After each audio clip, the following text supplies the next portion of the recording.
Good day mga kasapot, Arachnid Project here. Gaya ng huli ko sinabi sa inyo, ipapakita ko sa inyo ngayon yung tatlong tarantula natin na may lisensya. Okay. Una, medyo malaki na to. Ito ang Grammostola Pulcrips or tinatawag natin Choco Golden Knee.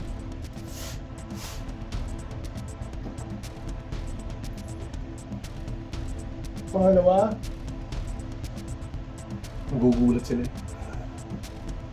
Ewan ko kung makikita nyo ito pero malamang hindi.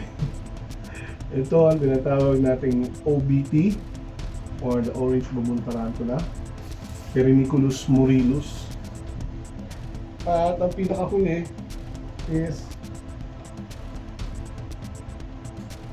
ewan kung makikita nyo ito pero hirap kunin. Nakatago eh. T-Metallica. Okay? So, gusto ko pa, yun pa lang yung tatlong tarantula natin na meron. Ako. And the rest, yung makikita na dito, mga blanco, wala nang laman yan. Okay, so, anong plano mo ngayon sa mga tiyan? Kasapot, ang pwede mong gawin dyan is alagaan mo mabuti, i-breed mo. Then, pag nakapag-breed ka niyan, pwede ka na rin mag-captive breeding project. Okay? So, ibig sabihin, lahat ng tarantula manggagaling sa kanila is pwede mong i-register sa DENR. Okay? And hindi siya illegal. Yun yung maganda ron. Okay? So, next video ko, medyo mabilis lang to.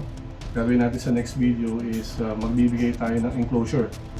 Actually, marami akong mga enclosure dito na hindi ginagamit. Hindi pa nagamit. Meron ditong malupit, papakita ko sa next video. Abangan nyo lang. Gagawin natin siguro mga first 30 comments dun sa video na yun. Yun yung sasali sa rapon. Okay? Salamat. Stay tuned, kasapot.